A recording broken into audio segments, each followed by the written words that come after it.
Tráquea. La tráquea es un conducto aéreo tubular que mide aproximadamente 12 centímetros de longitud y 2.5 centímetros de diámetro. Se localiza por delante del esófago y se extiende desde la laringe hasta el borde superior de la quinta vértebra torácica, donde se divide en los bronquios principales derecho e izquierdo. La pared de la tráquea está compuesta por las siguientes capas, desde la más profunda hasta la más superficial, siendo la primera mucosa, submucosa, cartílago hialino y adventicia, o mejor conocido como tejido conectivo areolar. La mucosa de la tráquea consiste en una capa de epitelio cilíndrico pseudoestratificado ciliado y una capa subyacente de lámina propia que contiene fibras elásticas y reticulares. Este epitelio proporciona la misma protección contra el polvo atmosférico que la membrana de revestimiento de la cavidad nasal y la laringe. La submucosa está constituida por tejido conectivo areolar que contiene glándulas seromucosas y sus conductos. Tiene entre 16 y 20 anillos horizontales incompletos de cartílago hialino, cuya disposición se parece a la letra C. Se encuentran apilados unos sobre otros y se mantienen unidos por medio del tejido conectivo denso. Pueden palparse a través de la piel por debajo de la laringe. La porción abierta de cada anillo cartilaginoso está orientado en dirección posterior hacia el esófago, y el cartílago permanece abierto por la presencia de una membrana fibromuscular. Dentro de esta membrana hay fibras musculares lisas transversales que constituyen el músculo traqueal y tejido conectivo elástico que permite que el diámetro de la tráquea se modifique levemente durante la inspiración y la expiración, con el fin de mantener un flujo de aire eficiente. Los anillos cartilaginosos sólidos en forma de C aportan un soporte semirrígido que mantiene la permeabilidad y hace que la pared traqueal no pueda colapsar hacia adentro, en especial durante la inspiración, y obstruir el paso del aire. La adventicia traqueal consiste en tejido conectivo areolar que conecta la tráquea con los tejidos circundantes. Como siguiente punto tenemos los bronquios. En el borde superior de la quinta vértebra torácica, la tráquea se bifurca, es decir que se hacen dos, lo que nos da el bronquio principal derecho y el bronquio principal izquierdo. El bronquio principal derecho se va a dirigir hacia el pulmón derecho y el bronquio principal izquierdo se va a dirigir hacia el pulmón izquierdo. El bronquio principal derecho, a diferencia del bronquio principal izquierdo, es vertical, es corto y es más ancho. Y los bronquios, al igual que la tráquea, tienen anillos principales cartilaginosos que están cubiertos por epitelio cilíndrico pseudoestratificado ciliado. En el punto donde la tráquea se divide, es decir, donde está la bifurcación, los bronquios principales, el derecho y el izquierdo, se identifican por una cresta interna llamada carina o quilla, formada por una proyección posterior e inferior del último cartílago traqueal. El ensanchamiento y la distorsión de la carina es un signo grave porque en general indica la existencia de un carcinoma de los ganglios linfáticos que rodean la bifurcación de la tráquea.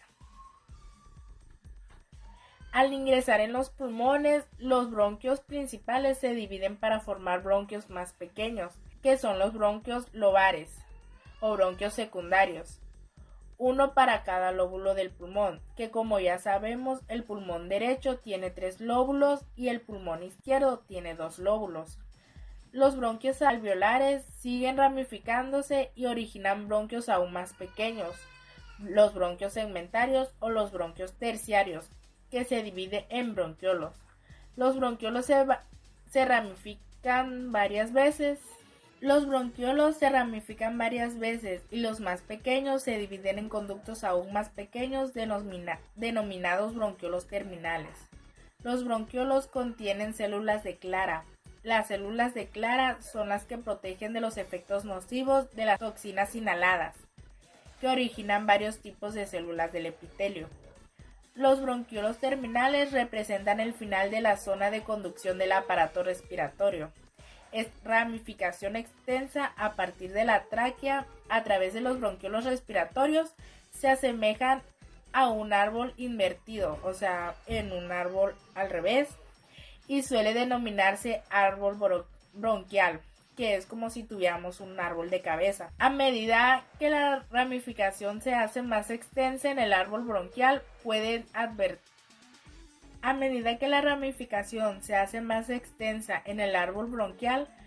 advertirse diversos cambios estructurales. Por ejemplo, en la mucosa del árbol bronquial, en el epitelio cilíndrico pseudoestratificado ciliado de los bronquios, los lobares y los segmentarios. Las placas del cartílago reemplazan gradualmente los anillos cartilaginosos incompletos en los bronquiolos principales y por último desaparecen en los bronquiolos distales. El tercer punto es que a medida que disminuye la cantidad de cartílago, aumenta la cantidad de músculo liso, que el músculo liso nos ayuda a mantener la permeabilidad. Las placas de cartílago reemplazan gradualmente a los anillos cartilaginosos incompletos en los bronquios principales y por último desaparecen en los bronquios distales. A medida que disminuye la cantidad de cartílago, aumenta la cantidad de músculo liso. El músculo liso nos ayuda a mantener la permeabilidad y durante el ejercicio se incrementa la actividad de división simpática del sistema nervioso autónomo y la médula suprarrenal libera las hormonas de adrenalina, norapredalina. Esto induce la relajación del músculo liso de los bronquiolos, lo que a su vez dilata las vías aéreas. La división parasimpática del sistema nervioso autónomo y los mediadores de las reacciones alérgicas, como la histamina, contraen el músculo liso. Los pulmones son órganos pares que se localizan en la cavidad torácica y tienen una forma cónica. Estos se encuentran divididos por el corazón y otros órganos del mediastino, que es la estructura que divide en dos cavidades anatómicas diferentes a lo que es el tórax. Por esta razón, si un traumatismo provoca el colapso de un pulmón, el otro puede permanecer expandido. Dos capas de serosa constituyen a la membrana pleural, encierran y protegen a cada pulmón. La capa superficial, denominada pleura parietal, tapiza la pared de la cavidad torácica y la capa profunda o pleura visceral reviste a los pulmones. En la pleura visceral y la parietal hay un pequeño espacio que es la cavidad pleural. Contiene un escaso volumen de líquido lubricante secretado por membranas.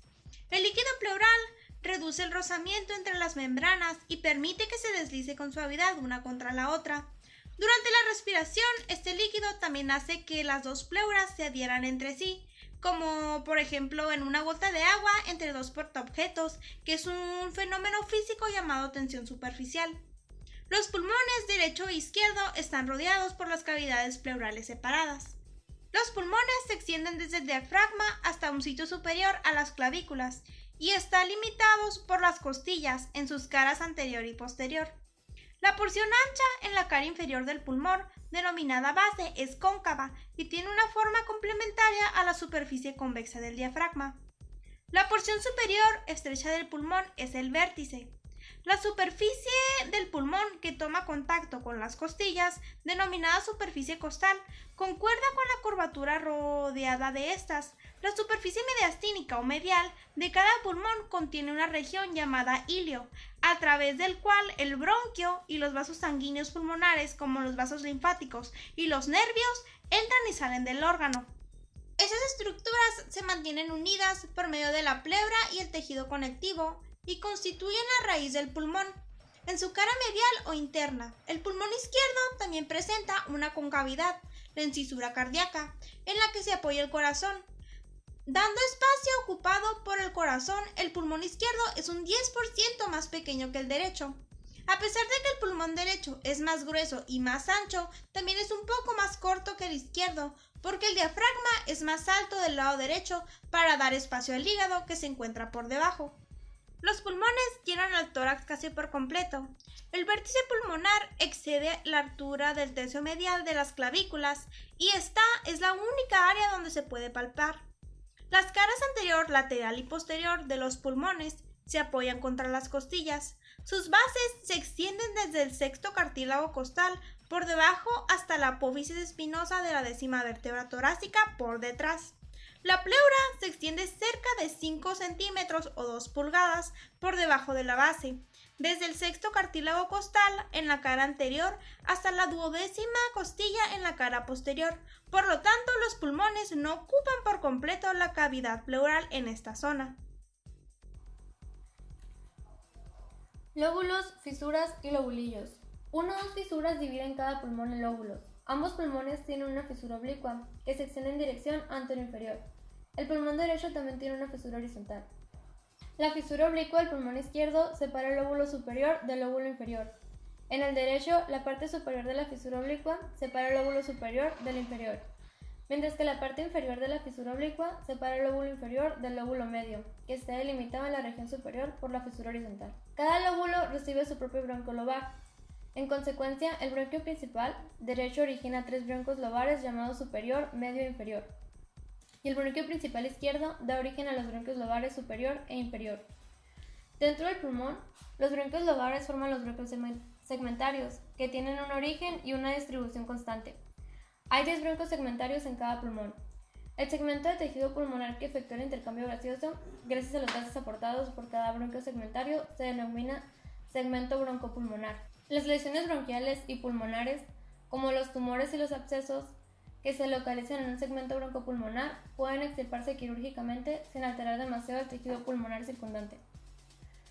Cada segmento broncopulmonar tiene numerosos compartimentos pequeños, lobulillos, y cada uno de ellos está envuelto en tejido conectivo elástico, y contiene un vaso linfático, una arteriora, una vénula y una rama llamada terminal. Los bronquios terminales se subdividen en ramas microscópicas llamadas bronquiolos respiratorios y también originan alvéolos, que se evaginan de sus paredes. Los alvéolos participan en el intercambio de gases, por lo que se considera que los bronquiolos respiratorios comienzan en la zona respiratoria.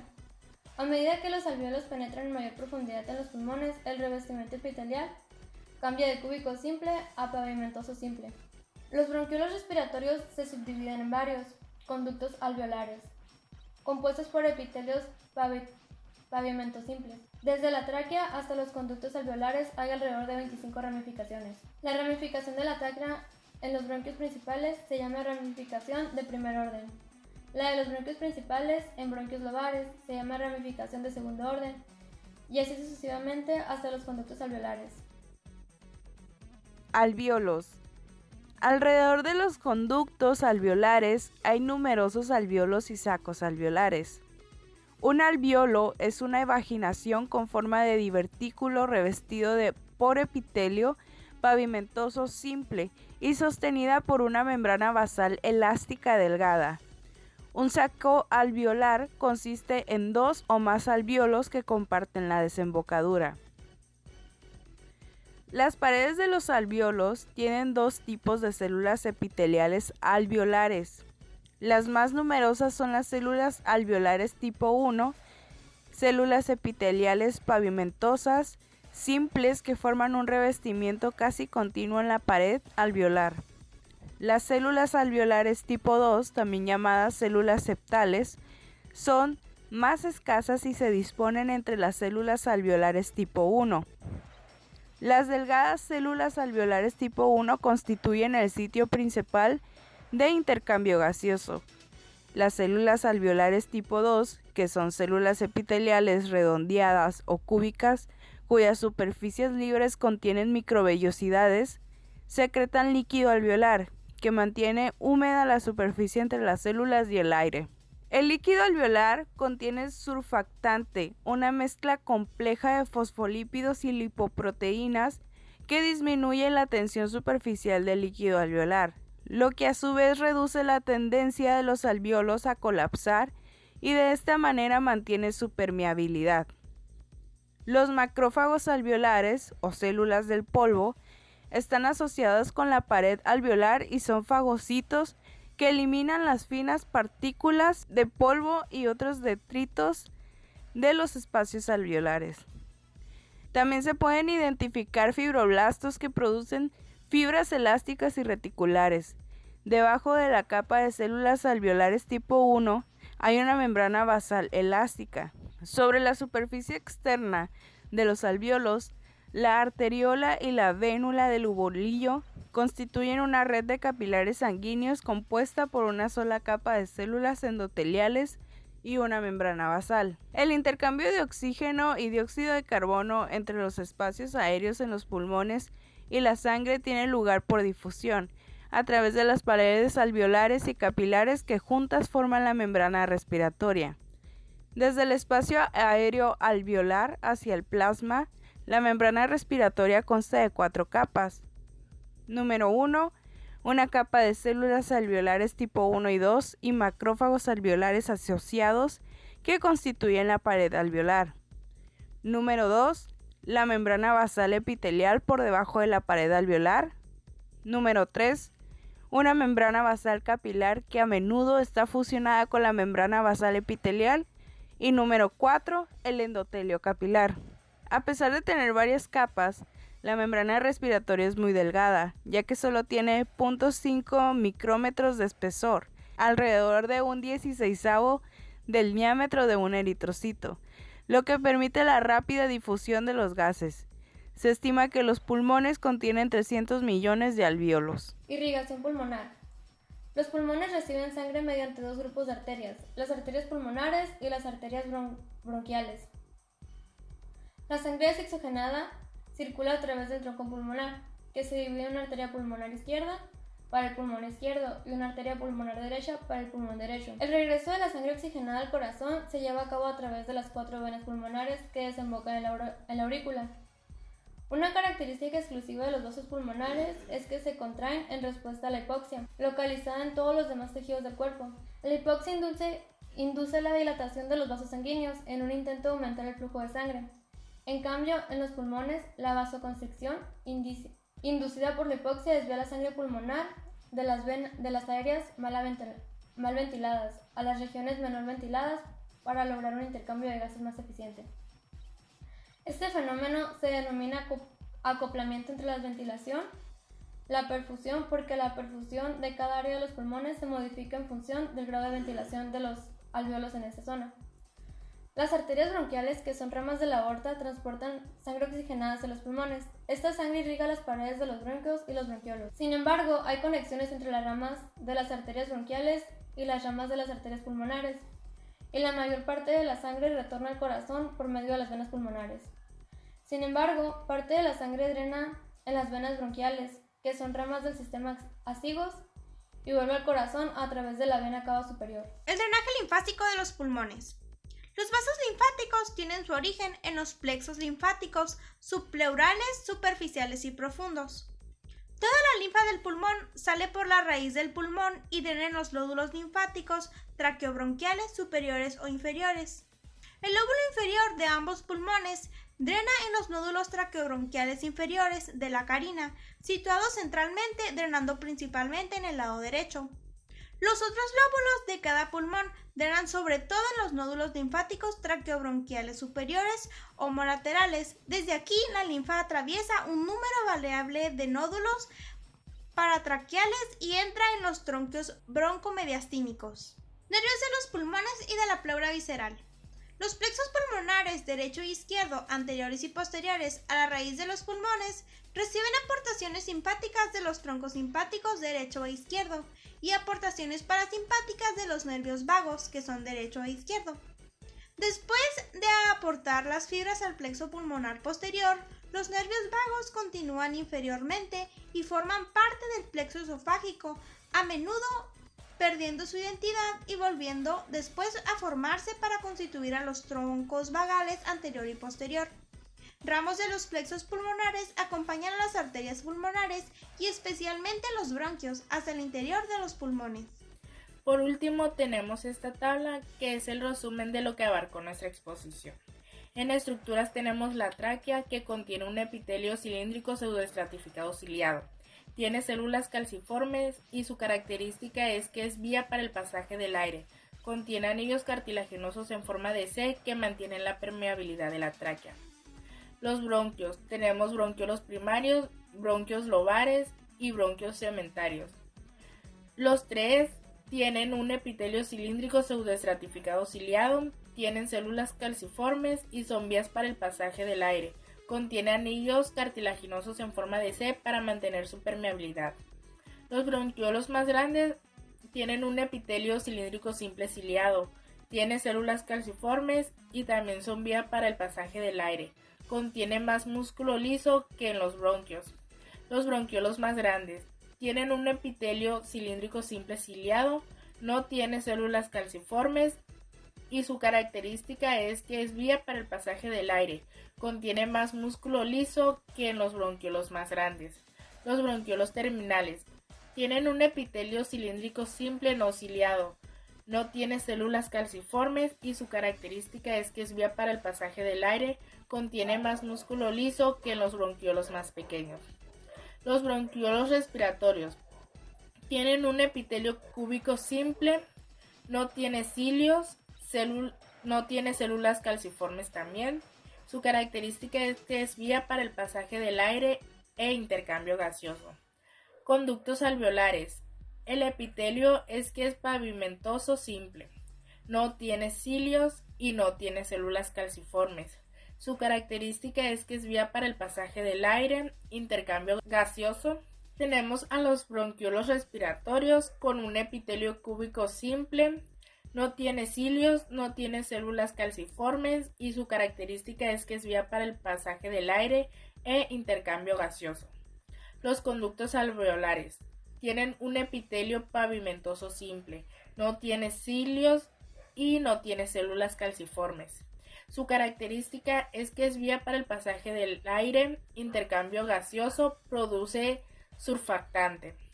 Los alveolos tienen un epitelio pavimentoso simple, no tiene cilios, no tiene células calciformes y su característica es que es vía para el pasaje del aire e intercambio gaseoso. Produce surfactante para mantener la permeabilidad.